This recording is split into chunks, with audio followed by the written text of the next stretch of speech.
አዲስ አበባ የአፍሪካ ዋና ከተማ ናት፣ መዲና ናት ሲባል የኤዩ ሄድኳርተር ብቻ ሳይሆን የአፍሪካ ሲዲሲም ሄድኳርተሩ እዚህ አዲስ አበባ ይገኛል።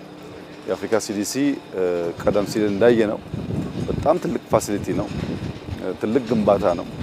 ይሄን የሚያክል ኢንፍራስትራክቸር በሀገራችን ሲኖር ከኛ የጤና ተቋም ጋር ሲተሳሰር በጣም በርካታ የሆኑ ጠቀሜታዎች ለሀገራችን ሊያበረክት ይችላል። አንደኛው ኤርሊ ዋርኒንግ ነው። ችግሮች ሲያጋጥሙ ቀድሞ አሰስ ማድረግ፣ ዳታ መሰብሰብና ምን አይነት በሽታ ሊመጣ እንደሚችል ማሳወቅና ለመከላከል ለመዘጋጀት በጣም ያግዛል። ትልቅ ላብ አላቸው፣ በጣም በርካታ ሙያተኛ ስላላቸው። ሁለተኛው የላብ ካፓሲቲ ነው። አንዳንድ ሎካሊ ለመመርመር የምንቸገርባቸውን የበሽታ አይነቶች በአፍሪካ ሲዲሲ የላብ ሰርቪስ ማግኘት ይቻላል፣ ግዙፍ ላቦራቶሪ ስላላቸው። ሶስተኛው ስልጠና ነው። ሁሉም እቃ ሙያተኛ ባለበት የተሻለ ሙያተኛ ለማፍራት የሚያስችል ስልጠና ለመስጠት ያስችላል።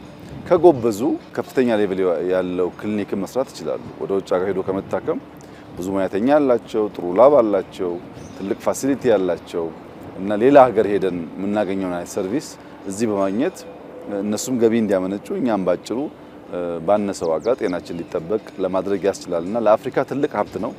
ለኢትዮጵያ ደግሞ ካለን የጤና ፖሊሲ ጋር ተያይዞ መከላከል ላይ ከታመመ በኋላ ማከም ላይ ባለን ፍላጎት እንደዚህ አይነት አቅም ሲገነባ በእጅጉ የሚያግዝ ይሆናልና በርካታ ሆስፒታሎች የተገነቡ ነው ያሉት፣ ጤና ኬላዎች የተገነቡ ነው ያሉት። ግን ለምርምር የሚውል ከፍተኛ የምርምር አቅም ያለው ላቦራቶሪ እና በከፍተኛ ሙያ ያላቸው ግለሰቦች ያሉበት ተቋም ሲኖር ለማሰልጠንም ለመመርመርም ለመደገፍም በእጅጉ ስለሚያግዝ ይሄን እንደ ትልቅ አሴት ነው የምንወስደው።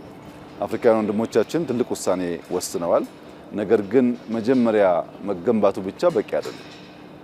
ይሄ በጣም ብዙ ሀብት የሚፈልግ ብዙ እውቀት የሚፈልግ ትልቅ ፋሲሊቲ ስለሆነ በገባነው ኮሚትመንት መሰረት ይሄን ተቋም ደግፈን ሙሉ በሙሉ ራሱን ችሎ ረን የሚያደርግበትን መንገድ መፍጠር ያስፈልጋል።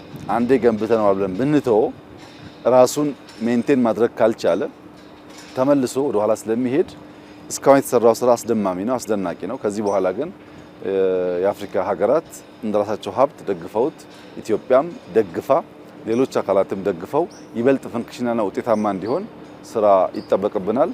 ዛሬ ባየነው ስራ ግን እጅግ ተደምመናል። በጣም ቆንጆ ፋሲሊቲ በሀገራችን በመዲናችን እንዲኖር ስላስቻለ ይሄን በመደገፍና ይበልጥ ፈንክሽናል እንዲሆን በማገዝ የበለጠ ውጤታማ እንዲሆን ለማድረግ እንሰራለን።